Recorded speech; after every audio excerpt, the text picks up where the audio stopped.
Hello and welcome to Donkey Kong. and this is the Inbetween podcast. I'm your host Donkey Kong Joe Scorn, podcast, and I'm joined here by Tony Zidati. also known as Donkey Kong himself. I realised I didn't frame the webcam and I've just thrown it up there. It's okay. It's fine. It's okay. More Dutch than normal. But It's the Dutch angle. I still don't think we know what the Dutch angle is. No, we don't. It's It's a very specific Dutch photography angle. thing.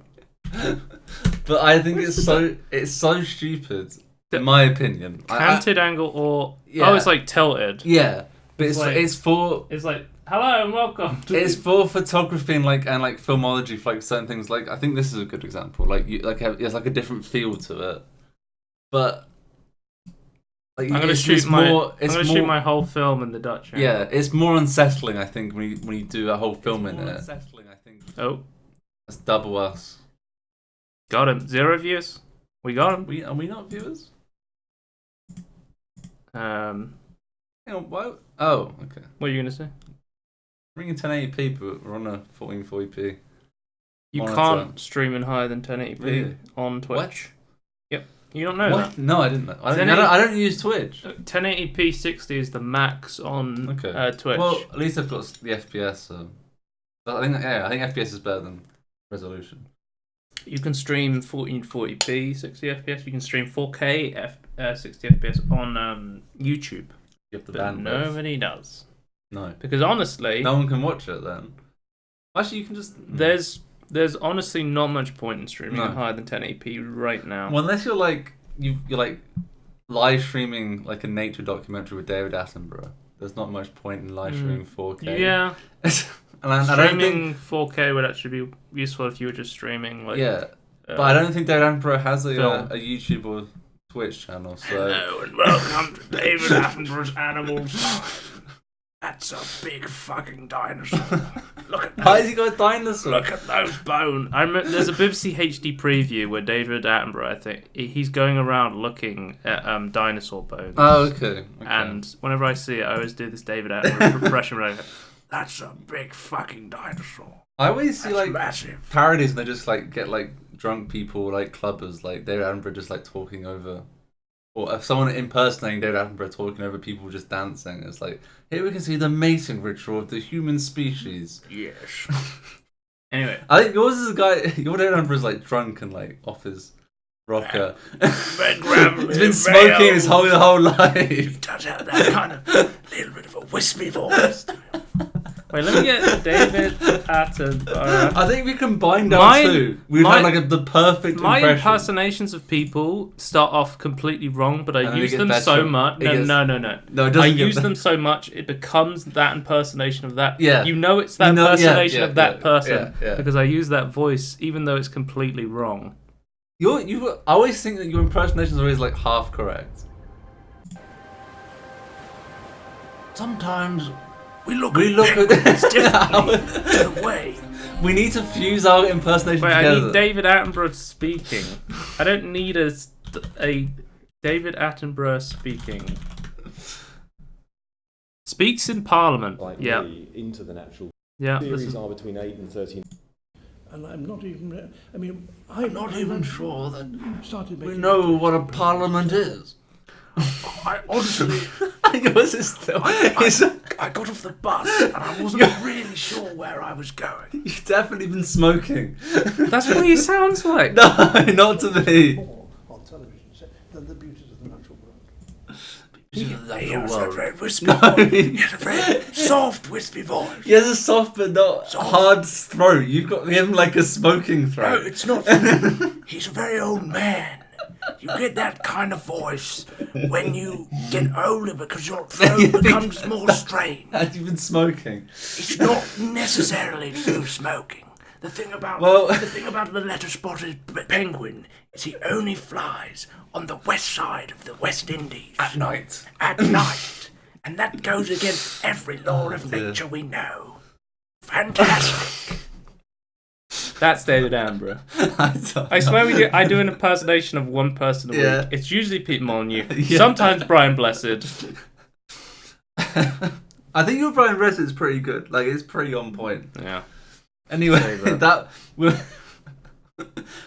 should have been our intro. Just talk about David Attenborough. That is our intro. Okay. We've been doing this for 5 minutes. Yeah, I have to put a timestamp. It's timestamp for David Attenborough. David talk. Attenborough, a minute in to This is 5 what you. minutes. This is what you wanted to do with your late night Yeah, show, just where talk we just about talk about absolute nothing. shit. But we have gaming news lined up. So I will. So this week we're going to do gaming news, whole section, and then there's going to be a gaming political section at the end. If you're not interested in that, don't have to watch it. We'll have a time. We haven't been for playing it. anything. No, I've been playing. I played the TF2 Halloween update. Okay. So that's what I've been playing. I've been playing Minecraft. I love Minecraft. Exactly. Do you still have that? I love Minecraft. Okay. I love Minecraft. It's still really I actually like that one a lot. I found I seen that Sips clip. I thought thinking about turning that into a. Oh. But he's like, I fucking love Minecraft. I think about it all the time.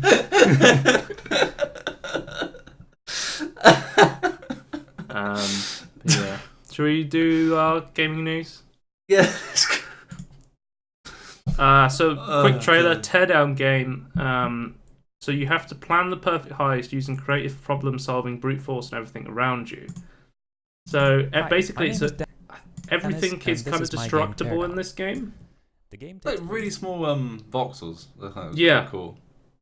But But you have to as soon as you hit this button, you have to then Jesus break Christ, into like a base. yeah. So the large part of the game is you like plan a route before you Yeah. start the timer, so you can do it in a certain amount of time. That's actually quite a good lighting engine for this. So now you have like Oh. 60 seconds to get in. Oh, okay. So you smash your way in to start the level. But Interesting. here, he's planning a route to. He's going to plan a route to get in before he starts the timer. So this is the pipes. I think are one of the coolest things. Oh, does it actually? It's actually supported. Oh, that's cool. It's actually like fully Yeah. voxel rendered, which is really cool. It's actually got proper physics. But yeah, Calculations. hopefully. This game's still in development. Hopefully, I can play a demo of this at some point because this is really fucking cool. Great. So- 64-bit. Thank God. To be fair, with all the fantastic with all the calculations you do, I want it an early version 2020. Okay. So I made a brutal Doom mod Yeah. that it makes Doom into Minecraft. I was confused about this one. Why? I just thought it was funny. Yeah. But We are now okay. You know how I never split up quick news with normal news?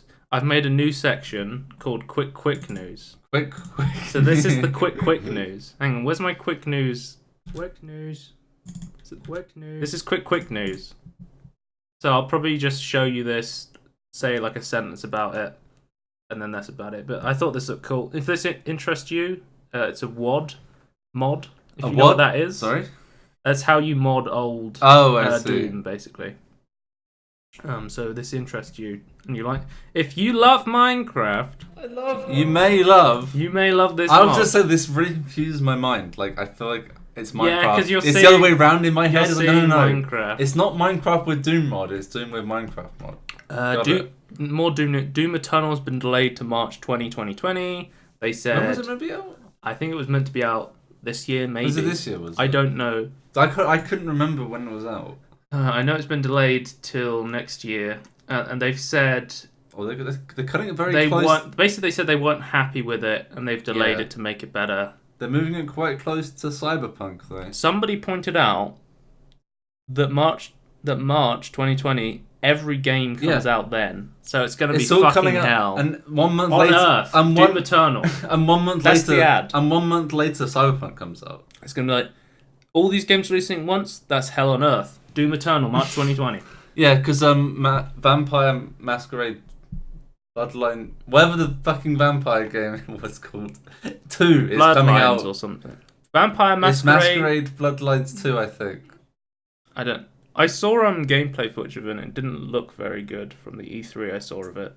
It's more of the same of like the old stuff, but with the more updated engine, which is The combat looked really shit. well, it's an RPG combat basically. Okay. Yeah. Yeah, I don't know. I'm excited. But they for it, said they changed a couple of things. So Invasion Mode will release as a free update shortly after launch. Doom Doom Eternal for Nintendo Switch will release after the other platforms, and they'll announce a future date for that. And Doom 64 will be available on Xbox One, PlayStation 4, and PC in addition to Nintendo Switch. And they're making Doom 64 a pre-order bonus for Doom Eternal on all platforms. So, but don't pre-order. Don't pre-order it. It's Bethesda. But no, don't pre-order anything. Yeah. I mean, I would say I really like machine gun games. I really like id. Yeah. But the new Wolfenstein game was hot garbage. So did they? Yeah, they still made that. I don't know why it came so bad. What the hell? I don't know. So what happened? Just wait for reviews. Don't bother pre-ordering. Ever. Also, Rage 2 wasn't. Speaking of Bethesda Studio games, Dishonored 2 is now available on the Xbox Game Pass with City Skylines. That's a weird combination. And on the Xbox Game Pass for PC, and I checked it out, it's just the base game, so none of the DLC. Also, Civ 6 will support cross-platform saves on all platforms except for PS4 for some reason. Yeah, it was Big Chunkus, wasn't it? Maybe they didn't have the cross-play technology yet. It's only just been greenlighted. So. EA games are now available to purchase on Humble. This is pretty big news, even though it's just like, who really cares? Battlefront.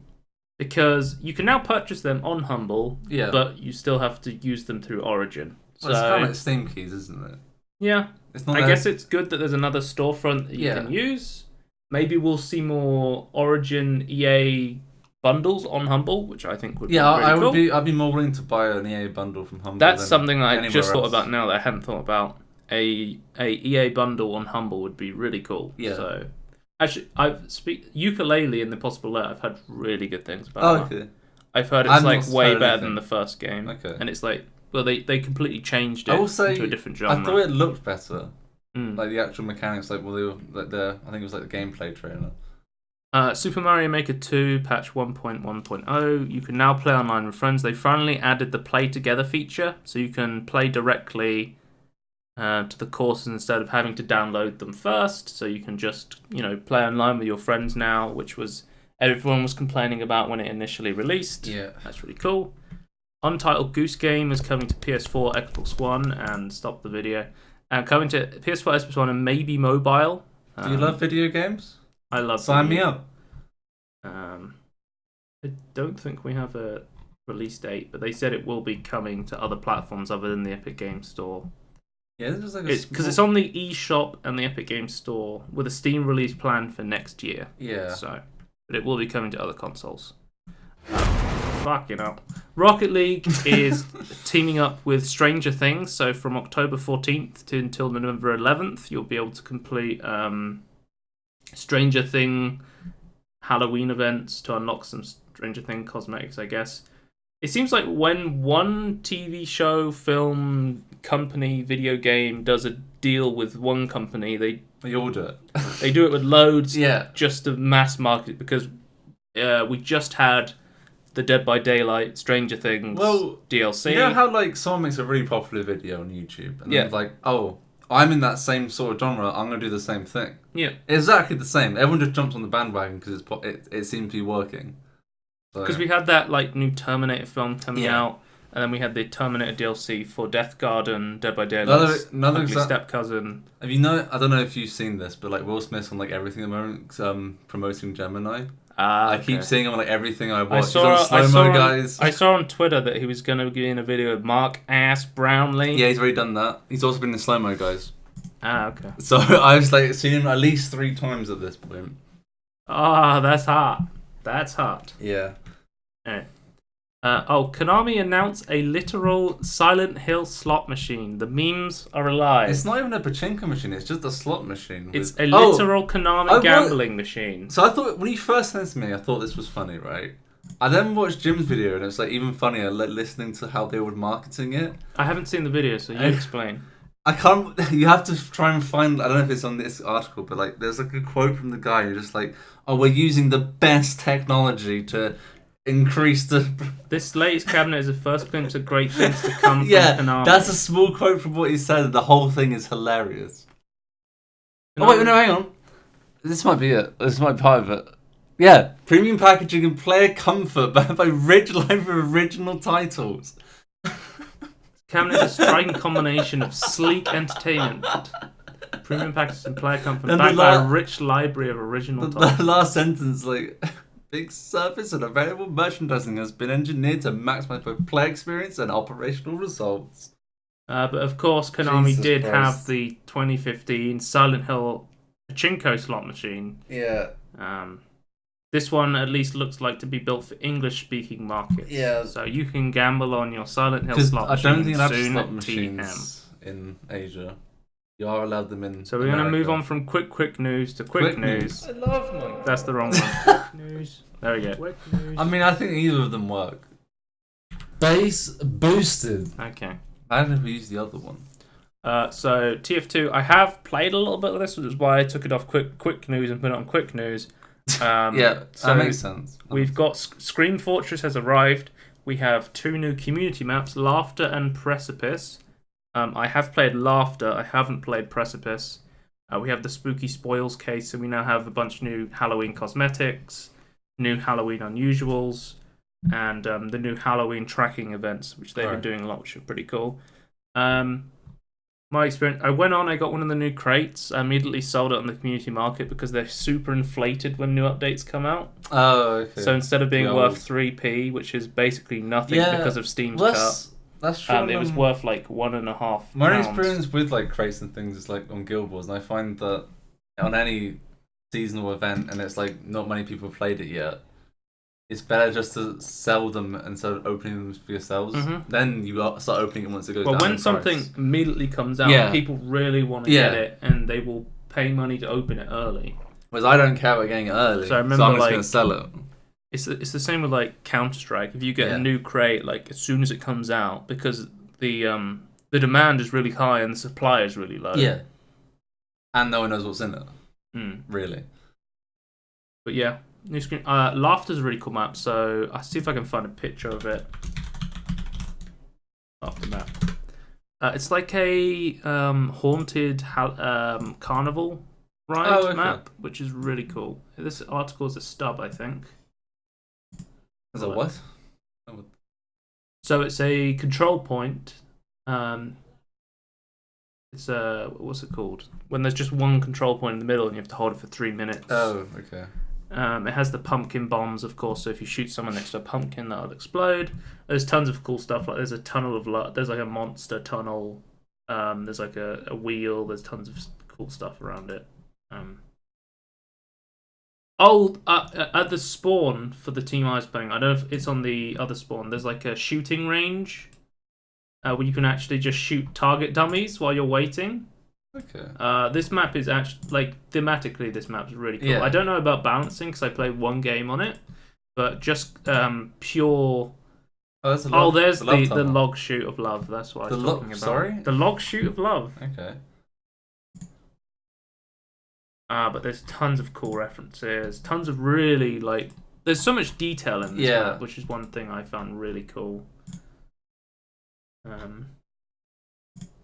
yeah. TF2 had like hundreds of thousands of players when this came out. Tons and tons of players have been playing TF2. Like I told you, TF2 is really okay, so there's in every Halloween map you have the underworld. So if you fall off the map, you have to try and escape through the underworld to get out. Yeah. And this one looks really cool. Bounce. They've even got bongo bounce pad. This looks really. I gotta check this out. There's an Easter egg as well where there's a cat controlling the PC screens, which I think is a Silent Hill reference to the dog that's controlling. Yeah, I think it is. Yeah, reference to Silent Hill 2, because at the end of Silent Hill 2, it's revealed that a dog was controlling everything. I think that's an optional ending as well. Yeah, I think so. You just see a dog like in the control room, like what? Don't really know. But yeah, that's a really cool map. The other one, which I can quickly show you, is where was it? TF2 blog. Oh. I don't know what I did, but I did something. There's a keybind for my soundboard, so. The other map is Precipice, so let's check that out, and then we'll move on. But I'm probably going to play some TF2. I do want to play some more, because I really love TF2. Okay, this looks like a payload map. Oh, I love payload maps, so I'm in. They did a payload map and a King of the Hill map, so that's This is really an cool. older map. That's where I've seen something like this before. You may have seen it on the workshop. Ah, okay. But I've definitely seen something very similar to because this the before. way maps get put onto TF2 is you put them on the workshop, and then Valve goes and they pick some, and then they don't just immediately release them onto the game. They go through and they make sure they like play test on them. Yeah. And then they make sure that it's a good map. Do that it's well balanced. Do There's they no tweak bugs. it if they don't think it is? Yeah, or... I think Valve News Network Tyler McVicker was talking about this. If your map is going to be in the new Scream Fortress update, you'll know about this like months in advance. Do you get paid for this or? Yeah. Okay. I believe you get a cut of the I know for cosmetics you get cut. Yeah. I don't know how maps work. I assume Valve. I assume it's a similar. I think system. Valve buys the map off you, right? So they can use it as their own IP. So they can edit it as much as they want at that point. But they own the map at that. Yeah. Yeah. I don't know if they rent the map or they buy it outright. Yeah. I don't know how that works. Or it's a royalty system. I don't know. But yeah, people who make maps, they will know like months in advance so they can tweak it and they can talk to the map makers. Yeah. Some people that make cosmetics, they don't know their cosmetics are coming out until they launch TF2 and they go, "Oh, that's my cosmetic." Okay. That's how like secret they keep cosmetics compared to maps. Obviously because of gameplay and balance reasons, but you know. Weird, but okay. Next news, we have Apex Halloween events going. You're going to see a load of Halloween events coming for games recently, but this Apex game I've been playing. I'm going to be playing the Halloween update. What's coming? So we're going to have a Halloween version of the original map. So when the new update hit, we went to a whole new map, but they didn't do the PUBG thing where they added map selection. You could only play on the new map. Right. Which I was kind of annoyed about. I think there was some really cool things about Kings Canyon, but what they're doing is during this Halloween event, they're going to bring it like a night version of Kings Canyon that's meant to be spooky. This is why I love Halloween as one of my favourite holidays, though. Halloween is a holiday I don't care for. Halloween in video games is cool. I don't see the difference. It's one and the same for me. I don't think... You think the act of, like, the day... Oh, trick-or-treating, yeah. Trick-or-treat. I like that as well, I think trick-or-treating's just... is like a trash thing, like... Okay. It's great, though. It's like forcing people to celebrate your holiday when they go around... Being forced, though? Well, people will knock on your door and go, "Give me candy." I get knocked on the door. Carol singers, though, at Christmas. I get annoyed by that. The idea of trick-or-treat is give me candy or I'm going to trick you. Or, like, you know, do terrible things There to is your a way house. to not get knocked on your door. Don't put anything outside and never answer the door on Halloween. True. But some people don't adhere to that. Okay. But they will if they never answer, like, year on year. I just remember I was 13 and my friend, I was like, "I'm too old for trick-or-treating," and my friend's like, "No, 13. Go out. We should go out trick-or-treating and get a load of sweets and candy." And I was like, "Yeah, okay." And then we went out and we knocked on the door. It was like, "Trick-or-treat," and then I got up deep, and they were like, we're actually looking for some younger people. We're not going to give you any candy." Really? And I remember that's when Halloween died. What? That's when Halloween was dead. Okay. Well, we were from like you go up to like basically since you're like 2 or 15. The thing is, it's so inconsistent because it's entirely based on someone else. Yeah. That somehow also celebrates the holiday, going out and buying the sweets for you, for your holiday, and then also having their own rules as well. It's so strange. Well, we just give it to everyone dressed up. That's our rule. And it's also an American holiday as well, which is the way I see it. I don't care. Because we don't celebrate Thanksgiving. No, but I do celebrate Halloween. I suppose. So, I just really love Halloween. I love spooky things, though. I just like being spooky things.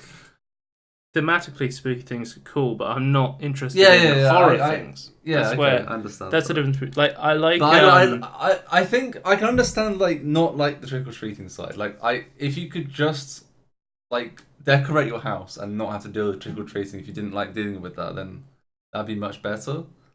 I don't know what. There should be some like a more standardized thing to like say, yeah, we're trick or treating, or we accept. What's that sign where it's like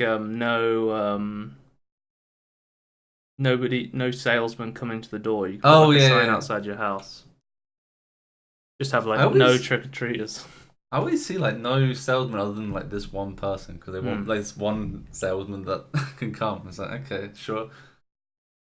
No, yeah, I just don't find. I really love Christmas as well, but I just think it's the best holiday. Thematically, yeah, the feeling for Christmas is far better, but thematically, I just think Halloween is far better. I get more excited it's spook for it. season. I'm listening to spooky songs. I'm like, you know how close we are to Christmas. I'm gonna listen. No, to Christmas you only listen to Christmas songs in Christmas. Oh, sorry, in December, in my opinion. In December. Yeah, I can't do it any other time. Really? I love Christmas songs. I can't listen to spooky songs that often either, unless it's in October. So it's the same difference to me. But like, I'd rather like on Halloween I'll watch like Hocus Pocus because that's a cool film. Yeah, on Christmas I watch Halloween films. Or like I'll watch Eddie Murphy's Haunted Mansion or something like that. But I'm not. What a great film! I love it. That film is terrible. It's such a good bad film. It's so terrible, but it's just a great terrible film. I think I watched that like as it came out at some point, or as it came out or something like that. Like, why did we watch this? But it's like, okay, I was so young as well. Go back and watch if you have nostalgia for Haunted Mansion and you haven't seen it in years, go back and watch it and tell me it's a good film. Who has nostalgia for that? I do. I have nostalgia for it, but I think I'm weird. Yeah. I mean, I have an Eddie Murphy poster on my wall. Yeah, so. It's such a weird story. It's because it's a Disney film. Yeah. You know, it's based on a Disney ride. The Haunted Mansion at Disney. Caribbean. Yeah, because we got the Haunted Mansion, Pirates of the Caribbean. There's a few others that are based on Disney films based on rides. Because there's a few. Yeah. Mission to Mars. What? Okay. Tower of Terror, The Country Bears, Tomorrow, and then Haunted. Yeah. So there's a few that are. There's 6 movies based on Disney rides. So that's how they're doing their franchises. Forget superheroes. Oh, yeah. 2003. Yeah, that's pretty young. Great film. Great film. Great film. It made no sense. It made absolute. This is the part of Halloween I can get behind, but it's just some of the other aspects. What other aspects? Other than trick or treating, what other aspects are? Was it just the trick or treating? But that's like the whole thing of Halloween. No, it's a what else is there? Just spookiness and parties. Halloween parties. I don't really. No, I don't go to Halloween parties either. I'm just all about the spooks. Okay, but I like. Spook me out. I like the video game content, but I'm someone who would kind of argue April Fool's video game content is at least more interesting in ideas than Halloween because some companies. Some video game companies, they will create entirely new game modes that they never would have created without the creative freedom of something like April Fool's. But some other game companies do the same thing for Halloween and make just like spooky mechanics that would never be in a normal game. I'm like, this should be in its own game. Other April Fool's things are like, oh, this could be its own small game. But other things are like, oh, I could see like a full big game with this mechanic. Speaking of Halloween mechanics and spooky games, Apex Legends is adding a new game mode for the Night King's Cannon called Shadowfall. So at the start of the match, I can close it if it makes you happy. Yeah. Shadowfall, you drop 34 other solo players into a dark King's Cannon, and when you die, you respawn as a zombie. Oh. And then the zombies team up to try and kill the living. Yeah. And then I think a ship comes to rescue the living after a certain amount of time. The battle rages on until there's only 10 living legends left who must join forces to make it to an evac ship while the Shadow Squad attempts to stop them at all costs. There's still different squads still.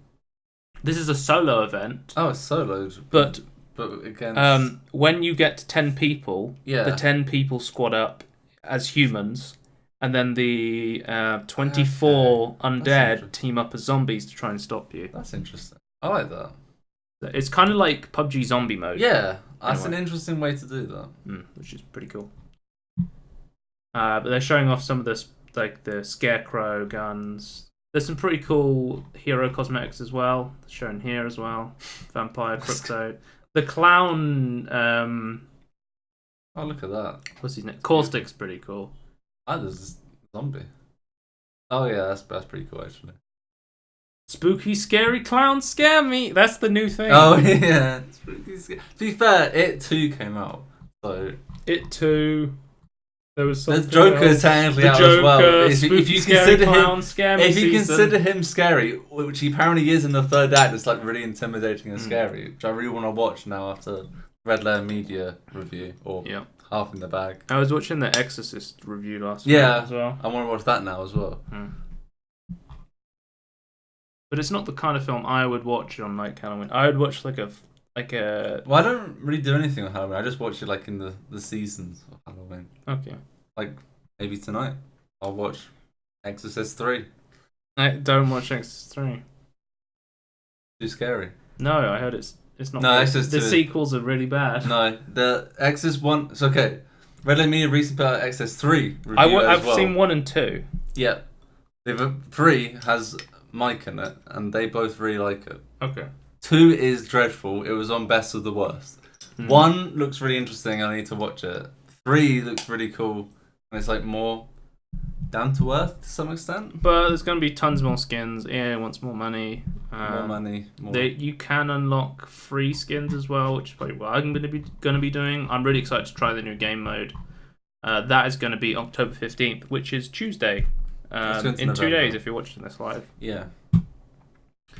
So, also, they did a state of development video, which is a live stream series that they said they're going to continue on doing, which is really cool because they notoriously Apex came out, had a lot of hype. They didn't update anything for a really long time, and everyone's like, what are you working on? So now they're like, we want to be more transparent.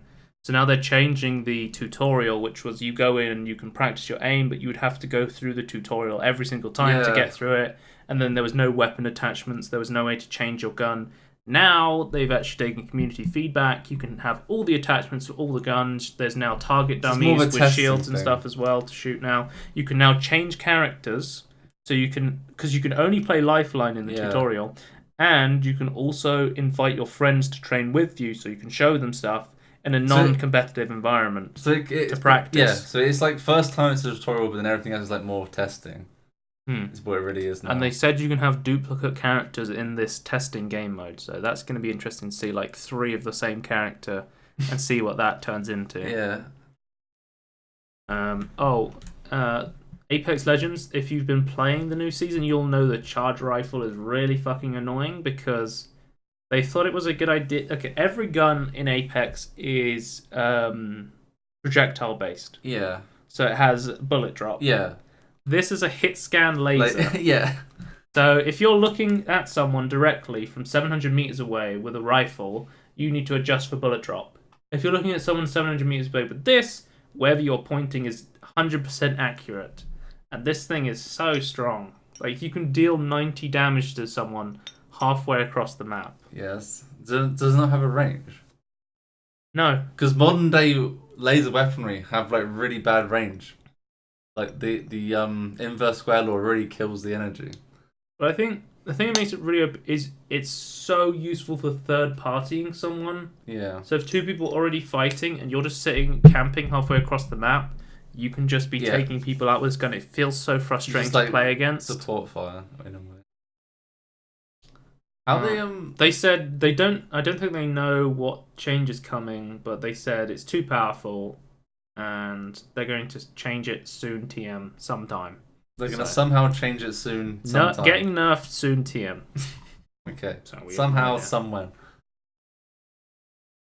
It's based on the anti-Titan weapon from Titanfall of the same name. So TF2. TF2, yeah, everyone's favorite game. EA's new patent has got a new patent which encourages microtransactions by devaluing items unless bought quickly. This was a new patent that people found out about, which they're quite upset about. Yeah. EA responded to this. They said more the patent, social engineering. They said the patent is not part of any of our current EA games or technology, and we are planning to include it. We're not planning to include it in any of our games The patent was originally filed years ago without any of our involvement and came to EA through a previous asset acquisition. Kappa. Okay, I was gonna say that's almost exactly what Activision said, apart from that they just got it by accident. Guys, we're not trying to make this evil patent. We found it on the street. Yeah, because when Activision did we went to buy a chocolate bar, and when we opened the wrapper, it came with this the asset. patent was inside of it. So don't worry, guys. We're not going to do anything. We're EA. You can trust us. Because Activision said exactly, oh, it's not in any of our current games. The next game had it. It's like, okay, Activision. So EA. It's an asset don't we trust have, you. but we'll never use. You know. I don't trust you. Yep. I just hate this type of social engineering to try and spend money. Like, it shouldn't be allowed.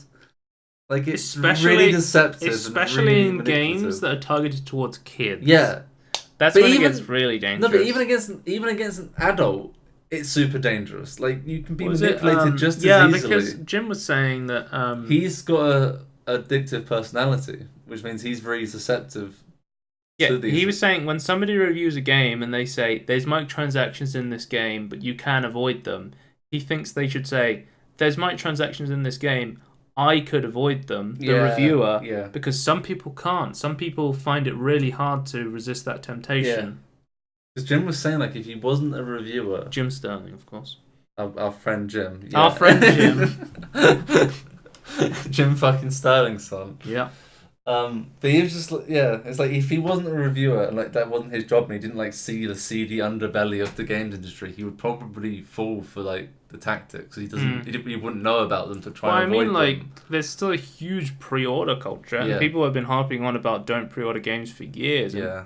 And, I know, like Linus Tech Tips, like everyone there's like don't pre-order every time they mention something about pre-ordering.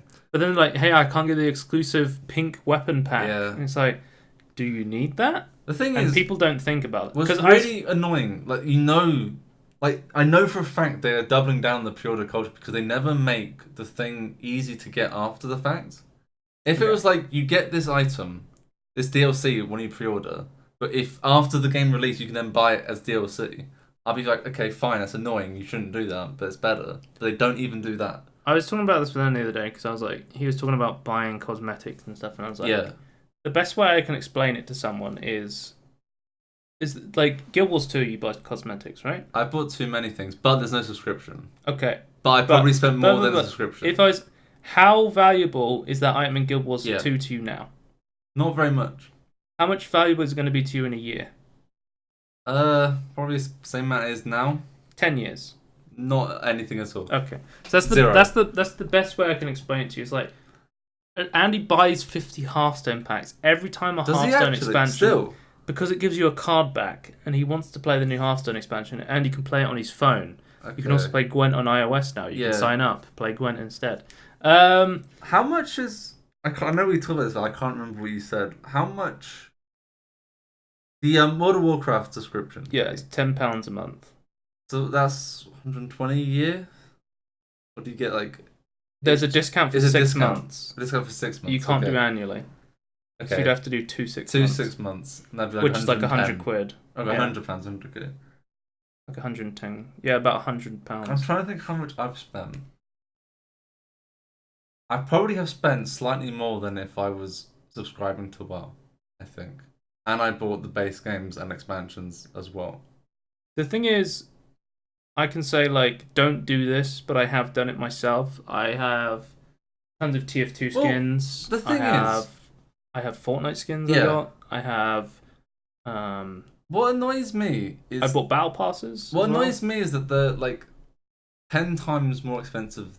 Maybe 5 times more expensive in some of the cases. But a lot of them are, like, not shit quality, but not as good quality as they make it out to be. And the time and effort they put into the artwork and the modelling wasn't as good as some of the other stuff you could buy for the same price. If it was 5 times cheaper, I'd be like, fine, this is a much better deal. So every time you come up with a mantra, just remember how much money you have, how much money you can spend, and just think, how valuable is this thing going to be to me in a year?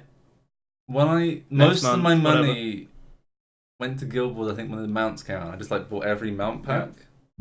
I think I still probably would at this point if it was good. Actually, I'm not trying to call you out specifically. I'm just saying people do buy microtransactions and they can be addictive. Yeah, that's what I'm saying though. I just kept repeatedly buying stuff, and that's my biggest period of buying. Like I got stuck buying stuff, and I had to stand back and go, how much value am I actually getting out of this? And then I stopped buying it. Like I now only buy it every 6 months. I think about it now. If I refunded all the TF2 cosmetics, all of the half-done cosmetics, or cards I got, all the Fortnite stuff, I would have thousands of. If as EU citizens we can actually get that information, we could know how much we bought. You don't want to look at it. You don't want to look at it because you know you can never get it back. I know. I realized because ArenaNet's pretty good because they send you like an email transaction every time. I could just search my email for that email address and find it. One of the first games one of the few games I played as a kid was I used to play a game called Habbo Hotel. And in Habbo Hotel, which one's that? It's like an online browser game where you can go to other people's rooms in a hotel and talk to them. I vaguely remember that. The big economy there, this was like before microtransaction, big thing. There was furniture. Yeah. And to get good furniture, you would have to become a member, and then you got like a member sofa, and that was a sign of status. And I remember as a kid, I couldn't get member status, but I found out that if you could use SMS to get membership. And what I did was I used my phone to get this membership status. But the phone was linked to my dad's account, and I spent like £80 on virtual furniture in this pixels, browser game without knowing what I was really doing because I was so young. That's like an example of how predatory like microtransactions and loot boxes can actually be. Like it literally happened to me. Yeah, I think, and I'm someone now who understands that this stuff is predatory, and I know how to avoid it. I have two stipulations with microtransactions. Well, not even just loot boxes. Like these loot boxes should just be like advertisers gambling, and shouldn't. The way some of them implemented should be illegal. But microtransactions alone should not be in games that are for children, because you shouldn't have to have parental control on credit cards just for a game that's 3+. Yep. But it's a storefront. It should have reviews. It should be it should be under the same laws as any other storefront. Just because it's in game doesn't mean you can get away with having a fake storefront where you can control everything. Like that's a load of bollocks. Like imagine if you had reviews for like an item, it's like, oh, this is 1 star, not worth the money. Imagine how much different that would be. Just you can they get around DLC this on Steam. Yeah, which I do read every time I'm thinking about getting. But imagine instead of selling, it's like for me, it's like imagine instead of selling DLC like on the Steam store page, instead you sold it in game. You could get around so many of the system for loot boxes. You could get around so many of the customer.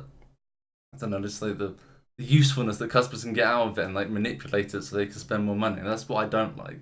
Okay. Like they've gone around a loophole, in my opinion. Anyway, want to move on? Fuck loot boxes. Steam is coming out with a new feature called Remote Play Together. This is going to allow local multiplayer games to be played online. Only the host needs to own the game, and then they can invite remote friends to play online through Steam. So this was originally discovered through a developer email being sent out. So I think this was Hidden in Plain Sight, which is a game. He got sent this email. We looked into it more. We've got an Ars Technica article on it. So this is how it works. So once the beta goes live, players can open the Steam overlay Shift tab on a keyboard while playing a Steam game with any form of local multiplayer support and load their friends list. Once you send a remote play invite, it's just like hanging a second controller to your friend. Yeah. According to the Valve email, we've got an image here. So say you're playing Towerfall Ascension, you could hit someone send you this invite, and you can hit play game, and then you can play game and voice chat to talk to them if you want to talk to them through Steam. So this is really fucking cool because I'm someone who has local multiplayer games and loves playing local multiplayer games that don't have online multiplayer with my friends online. So this is going to open way more games for us. It might even mean that developers would actually bother to make the local multiplayer more better integrated with this system so that it has technical multiplayer. I don't know, how would they advertise that though? Would you just say like, oh, it has what was the system called? It was it's called Remote Play Together. Remote Play, okay. Yeah. So it's going to be a late October launch, support for up to 4 computers, and requires only 1 copy of the game. So that's really cool. It's really cool. I can't wait to play some local. I'll be honest though. Games. Yeah. I know some developers and like publishers will be like worried that this will like decrease the sales. I find I'm more willing to buy a game that I've played with someone. Yeah. And I'll buy it myself then. Because I see tons of cool games, and I go to this and I go, oh, local multiplayer only. Yeah. Me and you see each other like every 2 weeks, and how often do we play local multiplayer games other than when we have to do it for Spotlight? Yeah, it's like that's the only not time how people play games anymore. No, it's really awkward. You have to have a big screen to make that work, and even then, I don't even like that, to be honest. Like, I never liked going around people's houses to play split screen stuff. Just like we live in the anti-social age. Well, I don't like a smaller screen that's like a really terrible resolution. It's like that's an awful way of playing. I hated it so much. It's like I want a full 16:9 aspect ratio, please, not split in half vertically or split in half horizontally. So I always just like be at home playing my next door neighbor a multiplayer game. This is going to be cheaper than buying multiplayer games. Yeah. Which I think is what is going to worry developers, because only one person has to have a copy of the game. But one person could buy a local multiplayer game and then invite everyone else to play. I still think there's more people that'd be willing to like give them money at that point. Also, I don't know how well this service is going to work. It's going into beta in October. I remember Nvidia tried a similar service, and I think maybe you and me, or it may have been me and Andy. I invited him to, because The Binding of Isaac Rebirth has local co-op. And I was trying to play it over the internet with this Nvidia Play Together streaming thing, and it really wasn't working. I think I tried it with you once, and I think the other times was with someone else.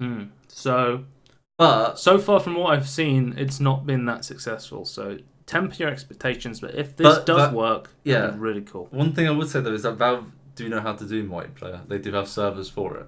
So we got a Steam beta client update.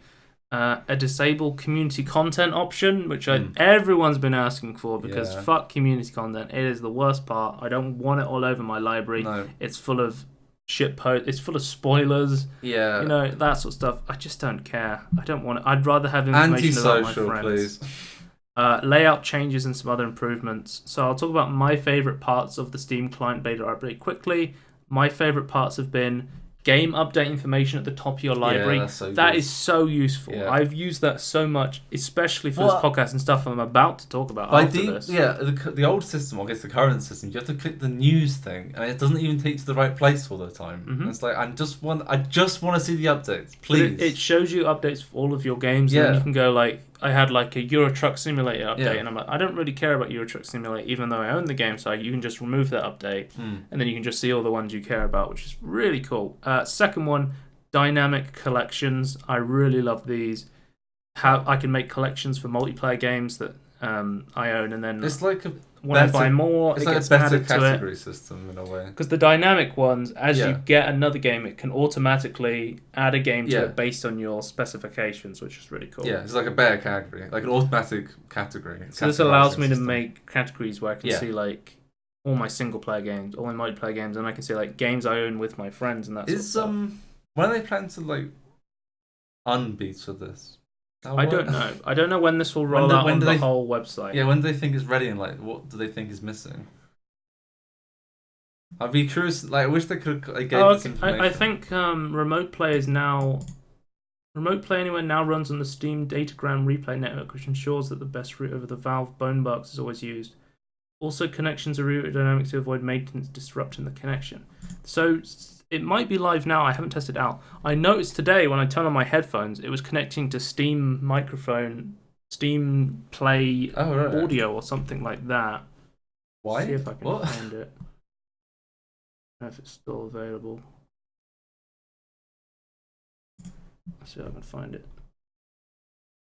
Yeah, Steam streaming speakers and Steam streaming microphone. I was like, what the hell is this? Because it literally just appeared on like my computer. And I was like, what the hell is this? But I think that may be to do with Remote Play. I'll test it once the podcast. I'll test out Remote Play and see if it's working, and I'll get back to you in the next, I guess, couple of weeks, because that's the next time you'll see me. So, GG. But we'll see. You'll know then. Yeah. In 2 weeks' time. Okay, next. Starbreeze says it will release Payday 3 in 2022 and 2023. The thing that confuses me is, will Starbreeze exist in 2022 and 2023? Maybe. We've already reported on them, going the Swedish version of Bankrupt. Yeah. And there was a raid on the offices as well. That was like Inside Trading Raid, wasn't it? Yeah. Don't know what's going on. I don't know. They haven't been fully back. They had a massive flop with the raid game they made, and also the massive flop with the Walking Dead game they made. Oh yeah, I forgot about that game. So Starbreeze said assets and personnel related to its core business were transferred to 2 new companies, New Starbreeze Publishing AB and New Starbreeze Publishing AB. Those are the same thing. No, one's studio, one is publishing. Okay. One's developing, and which one's will publishing. make up the majority of their assets, which transferred to New Starbreeze Publishing AB. It is a New Starbreeze Publishing AB that a group cash flows will be generated. It seems super shady and rebalancing some assets. My thought is if this company doesn't exist, then maybe THQ Nordic could publish this. Maybe. Because THQ Nordic seems to be able to just get any IP and make it into a game, and especially since this is a Swedish company, and then THQ Nordic is, of course, a Nordic company, so it might make sense. Apparently, almost like every THQ Nordic game made money.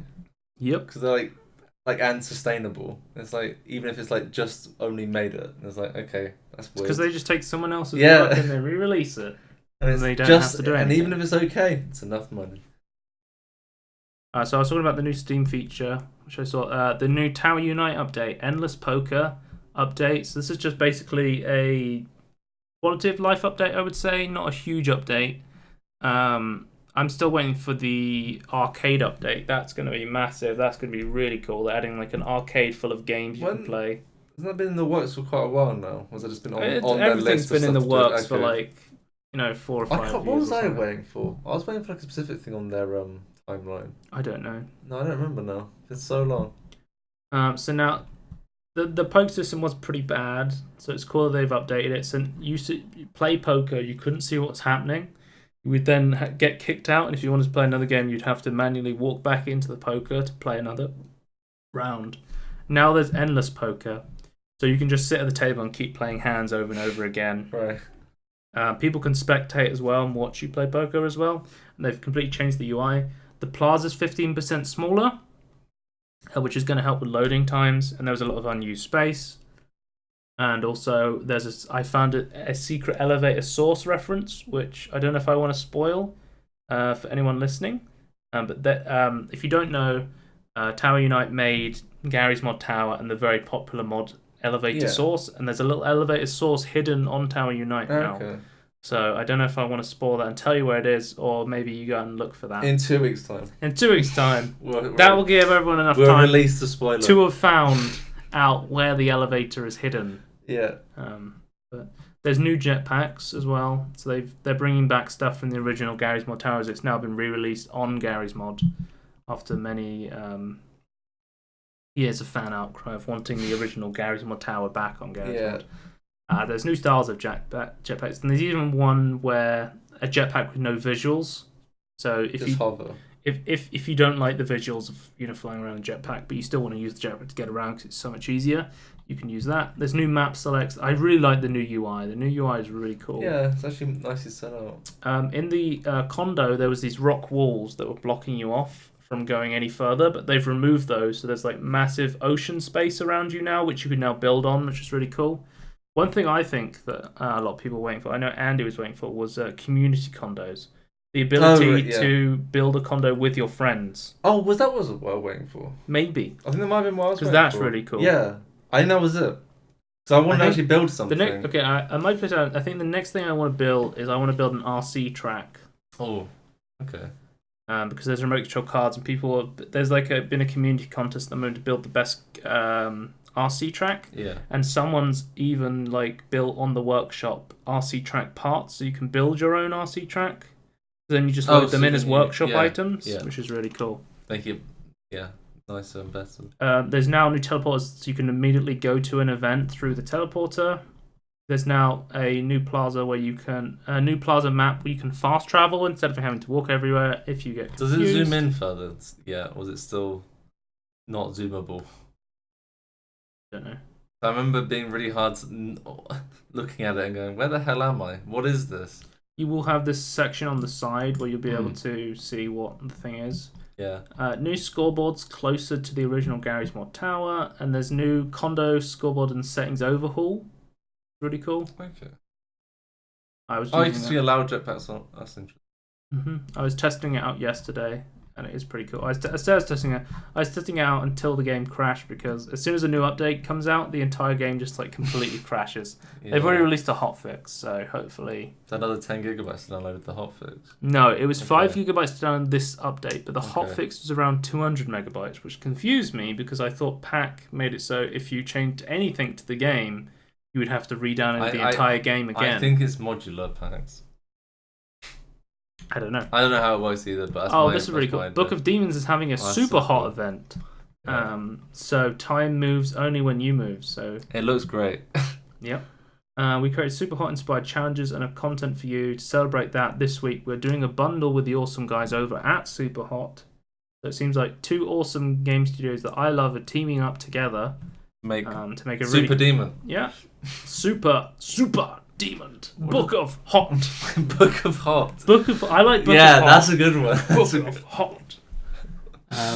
So yeah, if you want to get interested in this event, I think it's out now. Have a look. The last challenge will end on October 24th.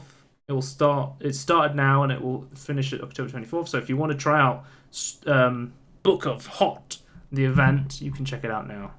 Pretty cool. Last quick news before we go into the menus. There's a new nvidia studio created to literally just remaster classic games with ray tracing. So if you've seen Quake RTX, then you will see the kind of thing they're looking to do. What is your classic game that you think would look better with ray tracing? On PC. Yep. Morrowind. Doom RTX. Yeah, that's just the same vein as we've already got. Okay. I want something like Morrowind with it. See how that would look. Yeah. But then again, it's completely weird engines. I'm not sure how it would work because Bethesda made it. Lego Racers RTX. Yes. Lego. Was it Lego Island? Was it that? Lego Island. That classic game? Was it Lego Island? Yeah. I want to see that in RTX. I think Lego Island 2 would probably look a lot better. You would have to be able to actually play those games. Yeah. Someone would have to have the source code somewhere. I would like to think Nvidia could find a way to get Lego Island or Lego Racers running on PC with ray tracing. They could just release it without ray tracing. It'd be a miracle. It's actually like one of the things I want the most to be remastered is Lego Island or Lego Racers. I never owned it myself. A friend had it. And which one? I can't remember. I don't remember which one it was. I remember the pizza guy. That's what I remember. Oh, Lego Island. Lego Island. Yeah. It was so fun. It was like I never bought it. I don't know why. Pepperoni on a pony. Yeah. Because there was also Lego Island 2, which was amazing as well. I just want to play the games again.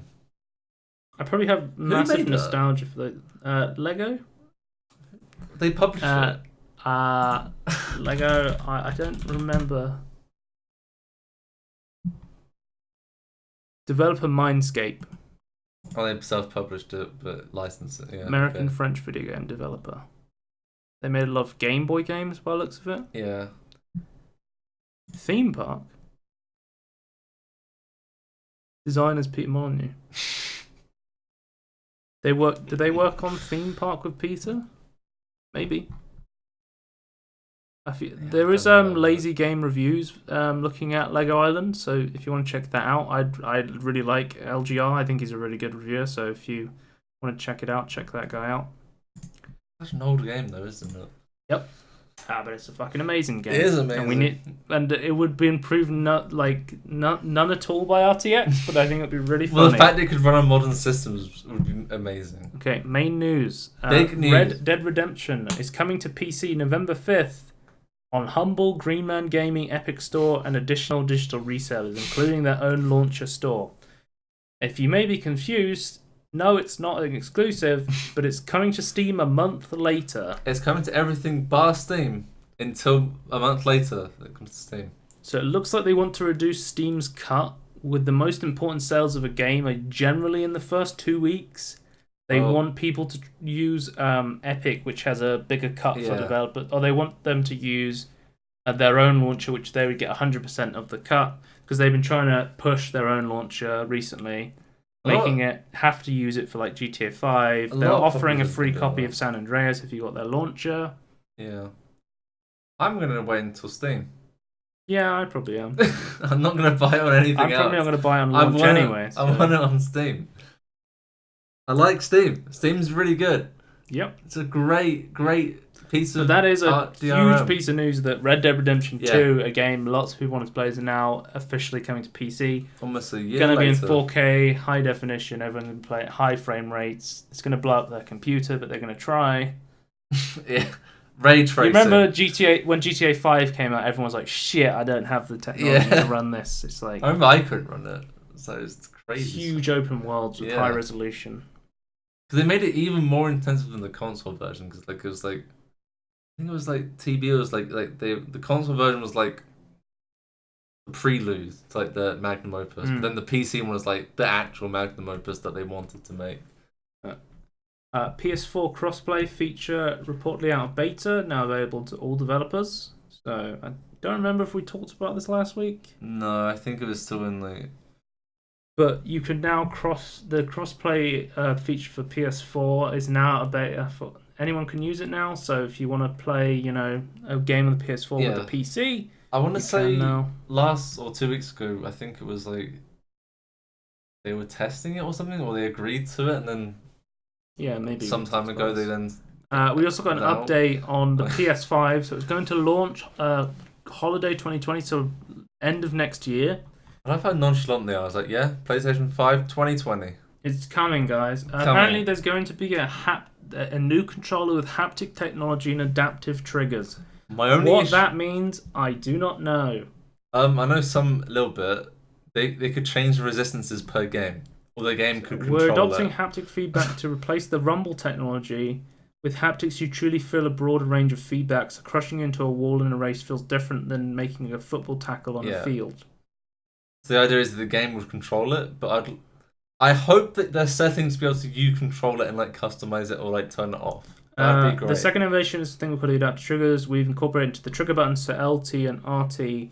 The developers can program the resistance of these triggers so you can feel the tactile sensation of drawing a bow or an arrow or accelerating an off-road vehicle. So you can get more feedback from those. Cool. Right. I think it should be as per usual. I've always preferred the DualShock controllers to the Xbox ones, but that's just me. Okay, are we going to move on to the main topic? Big topic? Big topic. There's lots of news, so we're probably going to have to run over. But Blizzard Hong Kong. Its own section. So, yeah, this is the big political news now. If this is not something that interests you, we'll see you next week. This is the last news topic, so there will be timestamps for everything, so if you missed anything, you can always go back. So, things are being crazy. Blizzard has started off, they suspended Blitzchung. So Blitzchung was a Hearthstone Grandmaster, I think it's called. Asia Pacific Grandmasters. He wore a mask to protect, similar worn by protesters in Hong Kong, and said, "Liberate Hong Kong, revolution of our age." He called for this during a broadcast from Taipei of the Hearthstone Grandmaster tournament after his victory. What happened was basically he was suspended. Yeah. All of his prize money was stripped, and the two casters who allowed the interview were fired pretty much, or taken off air. Right. So I think during this they say, okay, say the words, because they gave him the go ahead to start the protest speech. Yeah, okay. But if you don't know, we've been talking about this last week, we talked about it every week. Tencent owns every video game company Yeah. in the world. To some extent, shape or They form. own 100% of Riot Games. They own 40% of Epic. They own 11.5% of PUBG's company. They own 5% of Ubisoft, 5% of Blizzard, 80% of Path of Exile. Like, they own a little bit of everything. Yeah, 5% of Paradox, so I was a bit surprised then. I was actually higher at some point.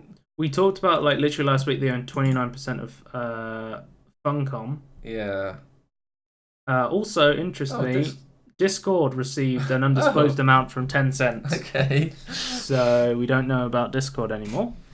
But if you don't know, Hong Kong's 5 demands, they have 5 demands, no less. They want full withdrawal of the extradition bill. That's fair enough. So mainland China can't Extradite people as political prisoners. A commission of inquiry into alleged police brutality. Yep. Retracing the classification of protesters as rioters. So a lot of protesters have been called rioters, which kind of changes their classification. Yeah. That's fair enough as well. Amnesty for arrested protesters. So far, more than 700 protesters have been arrested in connection with the anti-extradition bill, charged with crimes ranging from illegal assembly and assaulting police to rioting. And then number 5, dual universal suffrage, meaning for both the Legislative Council and the Chief Executive. Don't know much about that one, but at the moment, only half the seats in LegCo, the body which makes the city laws, are directly elected by voters. The other 35 seats are for functional constituencies and are elected according to professional or trades. But this means that the corporations and there's meant to be a space there. Selected voters can vote for the representatives in their political sector. They want to be more diplomatic. They want reform to the way that votes work as well. So, whereas China just wants to have direct control over Hong Kong. That's why this. So I wanted to explain behind why this protest happened. If you don't understand, because I want to show you first how much influence China has over video games, especially Blizzard Activision. They have tons of influence over movies as well. If you've seen the recent South Park episode, South Park was scrubbed from the internet after that episode came out, where they were very critical of China controlling so much of Western media because of their investments. Yeah. And then I want to show you what Hong Kong's demands were. They were asking for free speech, and this is the reason so many people were pissed off about this, was because people saw Blitzchung's interview being taken down by Blizzard as a violation of free speech. Yeah, because imagine if it was something else, like he was like an activist for like, I don't know, like he just wanted to say, oh yeah, support Peter. He wouldn't be taken down for that, would he? So, during the Asia Pacific Grandmaster Board over the weekend, there was a competitive rule violation. So they said it was a rule violation during a post-match interview involving Blitzchung and 2 casters. I'll get into that. So the rule that was violated was the 2019 Hearthstone Grandmaster Official Competition rules. An individual behavior which does not represent Blizzard or Hearthstone esports is found. Engaging in an act in Blizzard's sole discretion brings you into public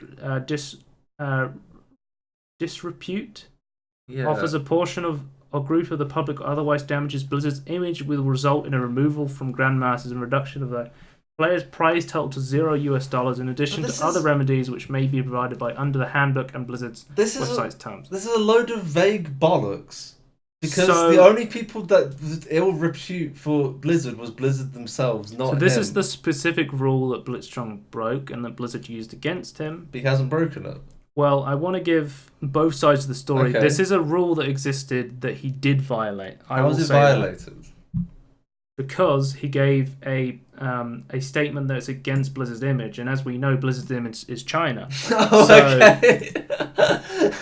No, but it specifically says that it makes an ill disrepute. I don't agree it being in disrepute. It's just saying I agree with the Hong Kong riots. I think that's perfectly fine under freedom of speech.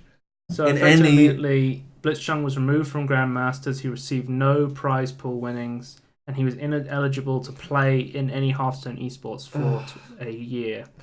Fucking hell, Blizzard. So, this China sparked massive outrage in the community. We saw a collegiate Hearthstone team, the American University team. They decided that they were going to. This isn't loading. they decided they were going to hold up a Free Hong Kong boycott Blizzard sign during the Hearthstone Championship, the collegiate. This was quickly cut away from. Just look at them. Just look at these guys instead. Yeah, we've seen Epic Games put out statements saying, which I will point out, 40% owned by Tencent, says it won't ban players for political speech, which I find kind of we were like, believe it when we see it, because I'll be like, yeah, I'll believe that when I see it, you know. But we'll see.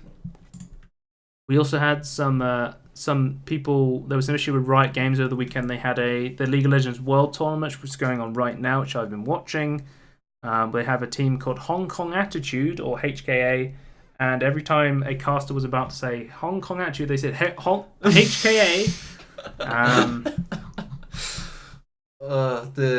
This is the. There we go. I got the wrong article. Allocation and accumulating and just resource allocation lead without necessarily fighting, whereas I think Hong Kong or HKA our team. But Blizzard, Riot did put out a statement saying that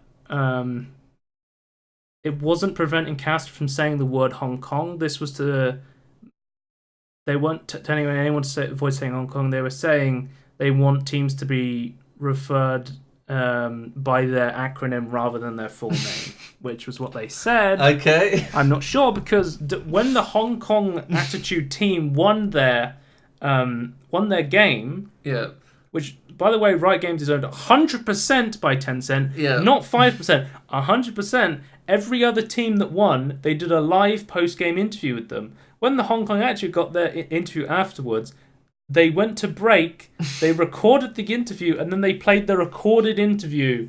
And now, every game of Worlds... it's like a vetted interview. After the play-in stage, every game of Worlds seems to be a recorded interview now. They are so scared of something happening on live stream, similar to what happened to Blizzard, that they are pre-recording all of their interviews, where they would have just done them live without any fear. So for Riot to say, you know, this has nothing to do with Hong Kong or China, and then immediately pre-record all of their interviews to make sure nothing happens, just in case. I mean, it's pretty fit. The whole time the World's Championship for Leagues going on, which I've been watching, I'm a fan of, the entire Twitch chat is Free Hong Kong, Free Hong Kong. What was the spam? It was like... The spam this pong to Free Hong Kong. It's so ping pong. It's so good. It's like really catchy. It's perfect. So we got Jason Schreier, writer for Kotaku. He's saying here, Blizzard is planning on a lot of big announcements for this year's BlizzCon, November 1st. Remember, BlizzCon is coming in about a month, in part to make out for the big PR blowout of last year, which was, of course, Diablo Immortals. This new debacle will no doubt overshadow it. I can't wait for BlizzCon, because usually BlizzCon has live Q&As. Yes. Where people come and they ask questions. Is this a belated April Fool's joke? Don't you guys have phones? Oh, God. It's going to be a shit show or a really moderated, bad I was saying it's possible that... people might even protest BlizzCon, and it turns out protests are coming to BlizzCon in the wake of the Blizzard Hong Kong fiasco. We've talked about it in the past, I think. What if everyone turns up as May? Yeah. Cosplaying May? You're a Hong Kong supporter. We'll talk about that in a bit. But, because you always get, like, I can't Christian people protesting this stuff, saying, like, Diablo is a Satan worshipping game, and we've had protests. It's a very specific denomination, I guess. But it seems like there will be a real human rights issue protest at BlizzCon this year, which I thought may happen, and I said to you. Blizzard employees actually staged a walkout in protest of the Hong Kong gamers. What's the word? Sapping of free speech? Yeah, I don't know. There's some. That's a Hearthstone term. There's a guy called Sap These Casters, and he spams every time because he wants to take the casters off. Censoring of free speech. but sapping the casters has never been more relevant now since the casters were literally sapped. Yeah. We've had notable Hearthstone streamers, Kibler, who is a Hall of Fame Magic the Gathering player, who then went on to be a successful Hearthstone player. He's come out in support of Hong Kong, says he won't be participating. That's admirable. Kriparian has come out in support of Hong Kong. Disguised Toast has come out in support of Hong Kong. There's tons of people who've come out in support of Hong Kong, and some of them have decided to step down from the tournaments that were supporting crazy. Blizzard. Like, honestly, when the actual protest in Hong Kong started, I was like, okay, this is like a big protest, but like it would die down like any normal protest. Yeah.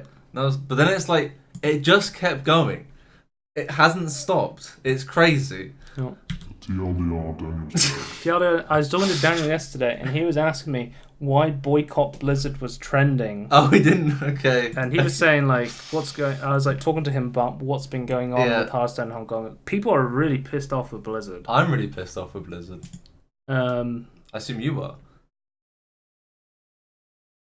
So Blizzard/Hesper decided not to penalize the American university for holding up a sign, and have scheduled their next match to continue on.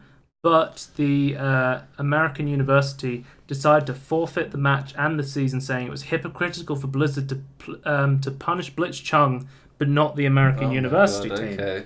Because that would be complete bullshit, right? So they're just boycotting it, basically. That's what they've decided. So Blizzard put out their final statement. Basically, what they said was they were going to reduce the ban from 12 to 6 months, I think was the gist of it. Still too long. She shouldn't be banned at all. No penal. They also said Blitzchung played fair, so we think he should receive his prizing. So they went back on taking away his prize money. He shouldn't be banned. He should get all his prize money. Nothing should have happened. And this wasn't just some PR guy at Blizzard before. This was J. Allen Breck, the new president of the company, had to put out this statement because of the political backlash from this. So we got Blizzard's final statement. They also said China does not affect our decision. That was something they said in this statement as well. China doesn't affect our decision. We just pull rules out of our asses. So if you don't know, this is the Chinese Weibo statement, and Weibo is a Chinese version of Facebook, basically. Yeah. And we got the translation here. This is the original statement that they did for Blitzchung's suspension. They said, "We are very angered and disappointed at what happened at the event and do not condone it in any way. We also highly object the spreading of personal political beliefs in this manner. Effectively mean that we've banned the contestant from events and terminated work with the broadcasters. We will always respect and defend the pride of our country." Mm-hmm. So that seems very different to what was being said by the English version of Blizzard. Yeah. I believe this one more than the English one. That's the sad part. So we've got Blitzchung's personal statement, which came out, and he said he said he was grateful for Blizzard for reconsidering his ban, for reducing the suspension and prizing. He knows a lot of people want to rally behind him. But he says he just wants to go back to playing Hearthstone, pretty much, is what he said in his statement. He really loves the community. And I think a lot of people were annoyed by this, but honestly, it's his personal opinion, and it's what he wants to do. I don't think I think people were rallied up and they want to say, fuck Blizzard. Yeah. Blitzchung. You don't need him in the picture for that to happen, though. Everyone wants him to be a martyr. Yeah, but you don't need him. He's already the catalyst. You don't need a martyr. The catalyst is already activated. The fuck Blizzard is already in full swing, and it's already started the human rights protest. If you said to me a couple of weeks ago, everyone's going to hate Blizzard more than they already do, I would have gone, that's not possible. That's not possible. Everyone fucking hates Activision Blizzard because of their loot boxes. Everything they're doing is try and run their games into the ground. They don't have any good properties anymore because of that. Well, I guess they sort of do, but then I'm not excited for anything they're putting out. I'll put it that way. BlizzCon's going to be fun. People have started, as you said, May has actually reached the Hong Kong protest front lines. We have pictures here of May in the protest gas mask, 5 demands, no less, which we talked about before. People were saying it's like a shit, but we should make May, because she's a Chinese character, we should make her the face of the Hong Kong protest. and that will force. That will really piss off China if like Blizzard's IP is being used to symbolize Hong Kong protests. And it's worked. Well, it's gone there at least. I was going to burn this cosplay, but this is a much better use of it. May supports Hong Kong. But yeah, and also another thing about Blizzard, they're bending to China. They also bend to Russia as well because Blizzard didn't publish the Tracer Soldier comics in Russia. If you don't know, Tracer and Soldier are gay characters. Yeah. In the Overwatch lore, and Russia basically wants to pretend LGBTQ plus people don't exist. Yeah. To be fair though, it is actually illegal in Russia now to like show it. So, and that is like compliant to companies. And they also altered their Pride Day broadcast in Korea as well. In Korea as well? What? Yep. Okay. So that's all the political Blizzard news. What have we learned? Have we learned something? We've learned that companies will go out of their way to bend to China because of the huge investments they have in the companies, and they are honestly scared of these Eastern Goliaths like China, like Tencent. It's very politically unpopular to do this now, so you have to choose between money and politics, I guess. Those are your options. I mean, it's like the Epic Games Store, which is also owned by Tencent. Mm-hmm. You can make a lot of money by going to the Epic Games Store, but you will be very unpopular because of the action you make. I don't know.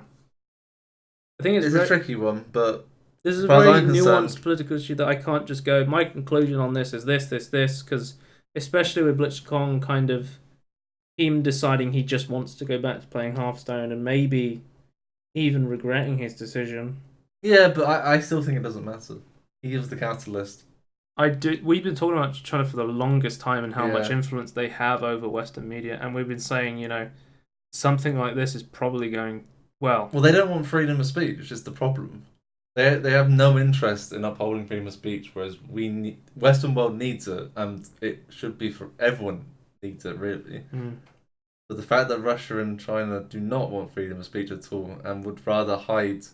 I think they both hide LGBTQ.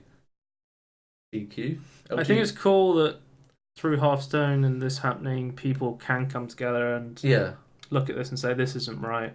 I think the fact that they've weaponized May, I think that's going to be really powerful, though. I think that's... As long as it maintains itself, I think that's going to be more powerful than it seems. Yep.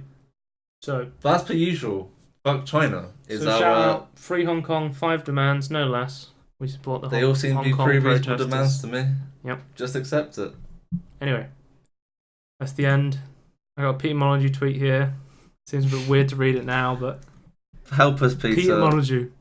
I misread Lego Batman as Logo Batman.